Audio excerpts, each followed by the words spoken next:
I'm John Hendricks. It's Thursday, July 23rd. Today, a devastating discovery. We cover a lot of ground. Nothing truly in the lake is out of bounds for us. The latest from the Whiteshell as authorities unravel what happened to two missing boys swept away into the fast-moving water. Also today, an inside look. How waterlogged Dauphin Regional Health Center is faring. Plus, chalk it up to creativity. I want people to see it and smile. How a Winnipeg teenager is beautifying Winnipeg's sidewalks through art.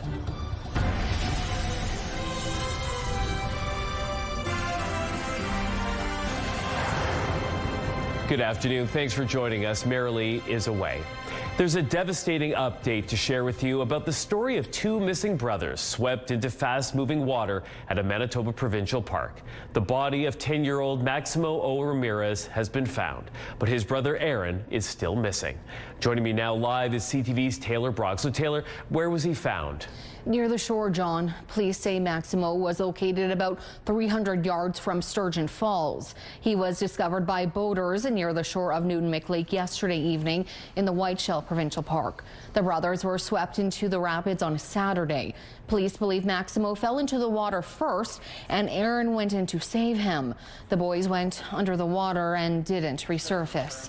Today is the first time we're hearing from their parents, Heidi Ramirez and Roger O. An RCMP staff sergeant is sharing the pair's emotional statement on their behalf. We're going through a terrible, horrible, and unimaginable pain for our children. What we've gone through is not humanly possible to understand. We're surviving only because of the help of those around us. We have so much gratitude for the people who are helping. This help is so overwhelming. It's hard to understand how a community can be so strong for us and help us so much. The support for everyone is truly what is sustaining our family. Mounties are praising the community, dedicating their time and boats to help them search. Officials say the more eyes they have on the water from the public, the better. Yeah, Taylor, what's the current search plan? Well, John, they are still looking for Aaron. RCMP dive teams, the Hatarian Emergency Aquatic Response Team, and local volunteers remain on the lake searching, with RCMP saying nothing in the lake is out of bounds for us. About 20 boats are out on the water searching now, proving just that. All right, thanks, Taylor. Premier Wab Kinew is calling yesterday's 911 service outage unacceptable and said he's raised the issue with the Prime Minister today. So yeah, I raised it directly with the Prime Minister. He committed to calling the CEOs of the telecoms and addressing the issue. And so we'll continue working with the federal government, both at that level, the ministerial level, and then working with the big phone companies directly. God knows they're certainly charging us enough money on our phone bills. 911 services were temporarily unavailable for callers outside of Winnipeg for several hours Wednesday after Bell says a third party cut through a fiber cable. People were told to call their local emergency services directly until the service was restored late in the afternoon. Now, Kinew was speaking from the sidelines of the Premier's meeting in PEI, which wrapped up today. The latest tariff threats from the U.S. continue to dominate the talks, with the Prime Minister saying everything is on the table when considering retaliation. We'll have more on that in a little later. Now we're getting an inside look at the waterlogged Dauphin Regional Health Center after flooding closed the facility at the beginning of the month. These photos were shared by Shared Health, and they show floors slick with mud and debris throughout the facility. Medical items, boxes of medical equipment, computers, and office supplies appear to be completely ruined and littering the floor. In another photo, workers wearing protective gear can be seen scrubbing floors and carrying heaps of trash outside. Prairie Mountain Health previously said considerable damage was done to critical infrastructure, including medical gas equipment, the pharmacy, and HVAC systems. 54 patients were relocated. Well, some good news today for people living in the town of St. Anne. Their hospital is now fully reopened to patients. Officials were forced to close the healthcare facility last week after the air conditioning system went down. The lab and x-ray departments reopened today, and the hospital is also open for inpatients. Now, during the shutdown, 20 patients were evacuated to other healthcare facilities. Southern Health says the 17 patients who still require care are now back at St. Anne Hospital. Winnipeg police have arrested a man for an alleged string of commercial thefts, totaling over $27,000. Police say between the end of June and early July, the man went to retailers in the 1400 block of Cottage 5 times and stole merchandise worth around $5,000. Then in mid-July, over a 4-day period, he went back to the same area another 5 times and took merch valued at nearly $23,000. On July 21st, he returned to the vicinity again, this time stealing $123 worth of goods. All of the incidents were captured on retailer security cameras. The 23-year-old man was arrested without incident and charged with multiple counts of theft under $5,000, as well as 2 additional theft over $5,000. He was detained in custody. A Winnipeg teenager is turning the sidewalks of Charleswood into her own personal canvas. I've really enjoyed just expressing myself through the art, and it's just fun to color and use the colors to express my feelings. 15-year-old Hope Gross has been creating intricate artwork using her preferred medium, chalk. Her colorful drawings include mystical creatures like dragons, and she hopes that her creations bring joy to her community. I want people to see it and enjoy it, and I want people to see it and smile. And if people smile, then my work's done, so. Gross says that she comes up with her own ideas for the drawings, but she is planning on taking a suggestion from a young fan to draw a polar bear with blue eyes and a pink dress. CTV weather specialist Colleen Brady joins us now with the first look at your Skywatch evening forecast. So the question is, will there be good weather conditions to get out there and do some chalk art? Well, it will be very warm, that's for sure. It will also be humid. There is the possibility it will be smoky, although so far today it hasn't been as smoky here in Winnipeg as it was yesterday, but there is still the possibility that could return here to Winnipeg and to other parts of the province this evening. But otherwise, looking across the satellite radar, you can see fairly clear, lots of sunshine. But it is in northwestern Ontario where the weather is certainly much more active, with several lines of non-severe thunderstorms there. As for the air quality warning, some improvement, not as many regions under that warning tonight, but still the Paw, Flin Flon and Lynn Lake regions are. But these surrounding areas that had been under an air quality warning, well, that's been knocked down for now, but replaced by a severe thunderstorm watch, not just for those outer communities, Brochet, Thompson and Norway House, but also for those 3 areas that are also under that continued air quality warning. Again, the Paw, Flin Flon and Lynn Lake there. So I'll have more details on what's to come across Manitoba and northwestern Ontario tonight, and a look at this heat and humidity and how long it's going to last here in the city. Let's take a look right now through the CTV Live Eye. It's brought to you by Bath Fitter, your bath and shower experts for more than 40 years. In Winnipeg right now, it is 28. It does look a little hazy in that shot right now. 34 is what it feels like with the Humidex. Winds out of the south-southwest at 28 kilometers an hour with wind gusts up to 43. The pressure's dropping and the humidity is 59%. Out on the roads on this Thursday afternoon, a live look at the Norwood Bridge. Traffic moving smoothly in both directions there. Going south, we'll tell you how many Canadians took trips to the U.S. this spring.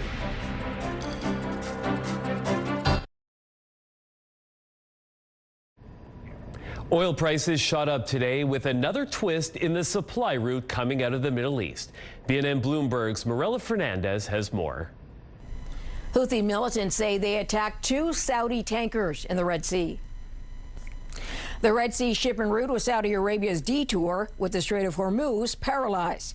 The Houthis are backed by Iran and operate out of Yemen. The changing conflict sent the price of West Texas Intermediate crude above $93 U.S. today, and Brent crude over $102 U.S. a barrel. Here are the closing numbers for the day. The Canadian dollar is up to $72.92 U.S. West Texas Intermediate is up over $5 to end the day to $92.19 U.S. a barrel. Western Canadian Select also up to 69.08, and the TSX lost 292 points today. Those are your business headlines. I'm Marilla Fernandez.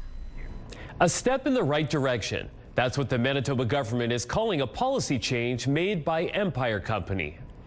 The parent company of Sobeys will no longer use or enforce property controls that can limit competing businesses from opening a store near some of its past and present locations. The NDP government passed a law last year that prohibited exclusivity clauses in land sales. In April, it announced it would bring the issue of 4 locations to the municipal board. Manitoba's Public Service Delivery Minister says that challenge will continue if Sobeys doesn't drop all of its property controls in the province. The number of Canadians returning from trips to the United States rose again this spring, but the numbers are still far below what they were a few years ago. The latest data from Statistics Canada shows Canadians returned from 2.6 million trips south of the border in May. Now that represents a nearly 10% year-over-year increase and the second consecutive increase after 15 straight months of decreases. However, the agency says it's still 24.5% lower than May 2024. U.S. residents also made 13% more trips to our country in May. A cottage in southern Manitoba has been a home away from home for families wanting to stay close to their children who are receiving care in hospital. And now it's marking 10 years of serving in the community with a special celebration this weekend. So when people come to Katie's Cottage, anyone can come. Anyone who has a loved one at Boundary Trails can stay with us. Doesn't matter what age you are. Katie's College is located near the Boundary Trails Hospital in Winkler. The cottage and the Katie Cares Foundation were created by 13-year-old Caitlin Reimer, who died from cancer in 2012. A decade later, Katie's Cottage is still continuing to honor her vision by providing a place of comfort and care. And this Saturday, it'll continue to pay tribute to her legacy by celebrating with some of her favorite things. We're celebrating it, I think, exactly how she would want. We have bouncy castles, face painting, sidewalk chalk, bubbles, hot dogs, watermelon chips, cupcakes. The family-friendly event is free of charge, and the fun kicks off at Katie's Cottage on Saturday from 11 a.m. until 4 p.m. Community Connection is brought to you by Mr. Reuter Plumbing. Born to be a hero, trained to be a plumber. A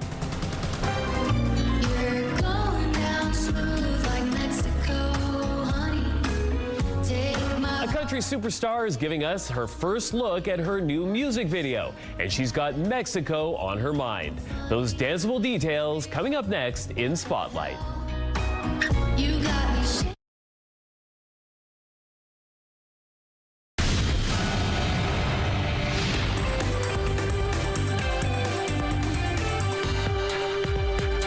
Colleen Brady has your Spotlight today, and Colleen, you won't have to break the bank to spruce up your home with some new artwork this summer. No, the Under 100 Art Show is exactly what it sounds like. Quality art for you to take home and enjoy, all for under $100. Now, during the 3-day-long show and sale, you'll find everything from paintings and prints to photography, ceramics, and textiles from more than 80 artists. Organizers say the event is a boost for both the artists and the buyers.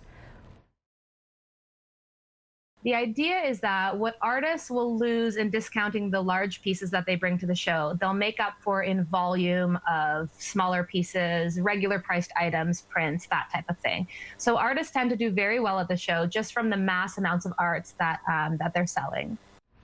The event runs August 13th to 16th across 20,000 square feet on the second floor of Portage Place Mall. For more information and tickets, just head on over to under100artshow.com.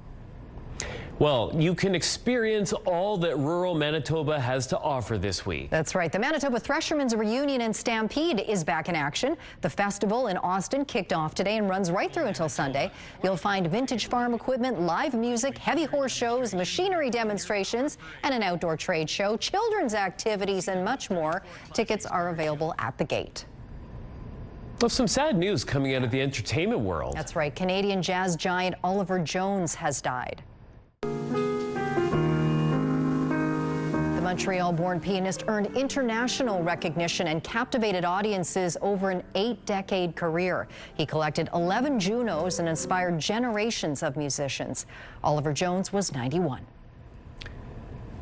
Casey Musgraves has released the second music video from her latest album. And the visuals are going down smooth like Mexico Honey. I'm in a bad girl good mood, wearing my gold hoops, lining my lips right now in the rearview, baby. This is the track for Mexico Honey, which has been getting lots of traction all over social media. The songstress will be in Toronto August 24th for her Middle of Nowhere tour. Unfortunately for us, though, John, it's her only Canadian stop on the bill. That's super disappointing. Yeah. I'm sure fans will be upset.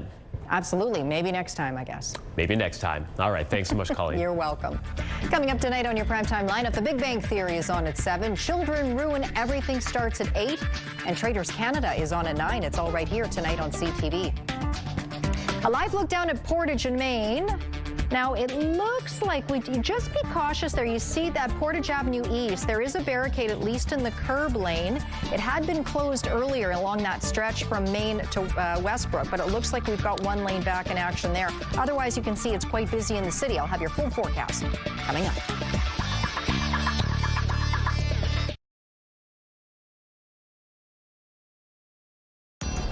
Women's clothing provided by RW & Company. Salon services provided by S&T Spa Salon. Sometimes you just never know what a small purchase can turn into. Never know that it's gonna happen like this. Wills from Brampton, Ontario, bought his wife Audrey a Lotto Max ticket for Mother's Day. Now the couple have $70 million in their bank account. When Audrey checked to see if they had won anything through the Ontario Lottery Authority's app, she thought that she had won just $70 at first. Nope. Try adding more. A lot more zeros to that number. Audrey and Wills plan to build their dream home in Jamaica for a place to stay during the winter.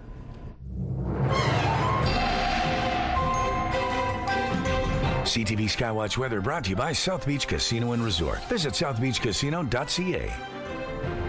CTV weather specialist Colleen Brady has your complete Skywatch forecast, and we may be getting so warm it feels like Jamaica here in Winnipeg. I was going to say Jamaica's wonderful, of course, but they might want a shorter trip. They can just come on over to Manitoba, where it's nice and warm here. Also humid too, but on our side of the border, things are calm now, but back in their province in Ontario, although much closer to Winnipeg, we've got non-severe thunderstorms that are scattered all across the region, and they've been firing off all day long since very early this morning, and they continue as we head into the evening. Meanwhile, again, we have the air quality warnings that remain in effect, issued by Environment and Climate Change Canada. Now, over the course of the afternoon, a number of regions that had been under the warning for days have seen that warning end, at least for the time being. Winds have shifted enough and conditions are changing enough for that to happen. But still, the Paw, Flin Flon, and the areas right around Lynn Lake, too, still under that air quality warning. But in addition to that, all those areas and then these surrounding ones are under a severe thunderstorm watch. So good news, bad news there is that there is the potential for thunderstorms to develop tonight that could become severe. The reason being is a warm front pushing through the north tonight. Very warm there today too, but that warm front could trip off those severe thunderstorms that could bring, for example, severe and damaging hail. But otherwise, rain is expected to cross the region tonight, which should bring some relief or improvement with respect to the smoke, either later tonight or on Friday. So you can see it right here up on the Futurecast, but even down through eastern Manitoba, back into northwestern Ontario, there's that rain there. It narrows to a thinner band of rain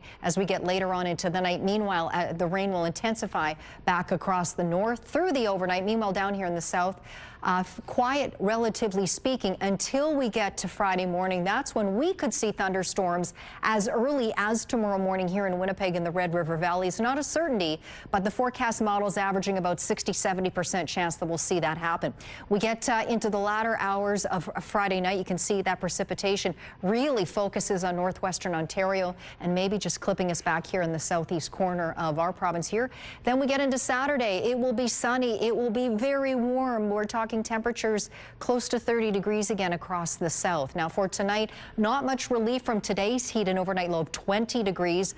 Mostly clear sky conditions, but there is the possibility that smoke could return or haze. Winds out of the south at 20 kilometers an hour for most of the night, up to 30 tomorrow. Again, showers, not a certainty, but a good chance of them, or a thunderstorm as early as tomorrow morning into the afternoon. We have the Bomber game tomorrow night. There's still the risk of thunderstorms early in the evening, so be prepared for that. Strong south winds too at 30, gusting to 50 kilometers an hour. Long-range forecast brings no relief from the heat. Average temperatures right around 30 degrees right until the middle of next week, with lots of sunshine or a mix of sun and cloud, and no relief with some very warm overnight lows too. Let's take a look at our first weather photo. We look at the beautiful monarch butterflies enjoying the sunshine out in East St. Paul. That photo is from Brian. And take a look at this lovely sunset over Norway House yesterday evening. That photo is from Lucy. Email us your photos to winnipegweather@ctv.ca. Skywatch Weather Pick of the Day brought to you by Provivo, Winnipeg's first and only longevity medicine clinic. Redefining health, performance, and aesthetics. Provivo.com. Well, here's something that you probably never thought that you would see. 5, 4, 3, 2, 1, action. Yeah, action, all right. That is a mountain bike flying off of a hot air balloon. This is Elias from Austria, and he has now become the first person to ever ride a mountain bike on a hot air balloon. Now, this took 2 years of practicing, prepping, and planning. Organizers say the spectacular moment is an important reminder to never believe that anything is impossible. Also, a good reminder not to try this at home, as leave that to the professionals. That makes that video we showed yesterday look easy peasy. I know, just going backwards, that's nothing. You go off the hot air balloon. That's right. What will be next tomorrow? I don't know what will be next tomorrow, but coming up at 6 o'clock, we will be back with more CTV News. I hope you can join us then.